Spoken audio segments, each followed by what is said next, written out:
Bonjour, je suis Cédric Sperandio, directeur du service de la modernisation à la préfecture de région et je suis également chef de projet du laboratoire d'innovation territoriale Archipel. Alors l'innovation publique, on en entend souvent parler et parfois on peut considérer ça comme quelque chose d'ésotérique, comme uniquement des réunions post-it ou quelque chose de pas concret. Moi aujourd'hui, ce que je vous propose, c'est de visiter l'exposition d'un des projets du laboratoire Archipel. Je vais vous présenter l'histoire du Stade de la Réussite. Alors cette histoire a commencé en avril 2017 où la préfecture du Rhône nous a sollicité par rapport à une difficulté relative à la préparation des agents au concours administratif.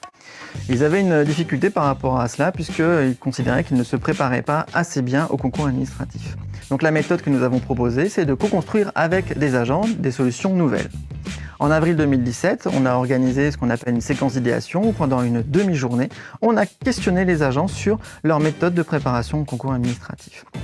Et on a récupéré toute cette matière pour, lors d'une deuxième séquence en mai 2017, une séquence prototypage, on leur a proposé une infographie d'un stade d'athlétisme puisqu'ils nous avaient indiqué que la préparation au concours administratif, c'était comme préparer une épreuve sportive. Dès juillet 2017, on a fourni un premier livrable qui est le guide du préparant sous la forme d'un carnet d'entraînement avec une infographie qui reprenait tous les bons conseils pour préparer les concours administratifs.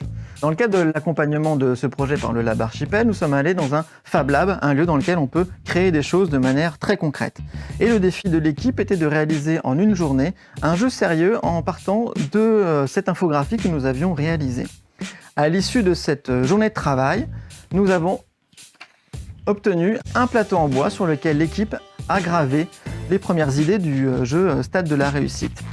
Ensuite, nous avons fait des tests avec ce prototype zéro, ce prototype en bois, avec un animateur, des testeurs, un observateur. On a fait plusieurs tests de ce jeu et une fois que les règles étaient stabilisées, nous avons édité à 5 exemplaires le prototype numéro 1. Nous sommes allés chez un imprimeur et tout simplement, on lui a fourni l'ensemble des livrables et nous avons pu obtenir un certain nombre de cartes de jeu, des cartes de persona et une boîte de jeu que nous avons pu tester également au niveau de la préfecture du Rhône. Comme ce jeu fonctionnait très bien, nous avons souhaité le développer en interministériel et en interfonction publique et avoir également une solution numérique. Une fois les financements obtenus, nous avons fait ce que l'on appelle un sprint, donc une journée pour aligner l'ensemble des règles du jeu pour qu'elles puissent s'adapter à tous les publics. En octobre 2018, nous avons édité la véritable boîte de jeu du Stade de la Réussite à 150 exemplaires qui ont été diffusés dans l'ensemble des préfectures de la région. Et nous avons également créé une application smartphone que vous pouvez retrouver sur l'App Store ou sur Android.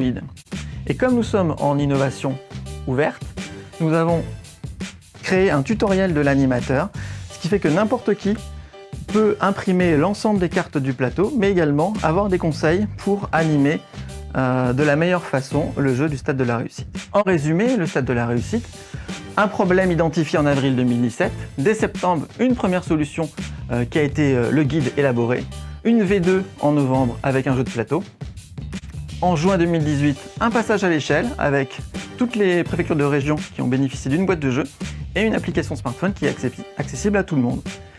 Et en septembre 2019, nous nous sommes lancés dans une édition concours externe en travaillant avec des écoles de la fonction publique et on s'est également rapproché d'un autre laboratoire d'innovation pour créer la version édition concours externe. Alors Archipel en chiffres, au-delà de ce projet, après 30 mois d'existence, nous avons accéléré ou incubé 40 projets, que ce soit des projets RH mais également des projets en lien avec des parcours usagers ou des politiques publiques. Et nous avons formé une communauté de 50 facilitateurs en interministériel et interfonction publique qui viennent animer des sessions pour le compte du Lab Archipel.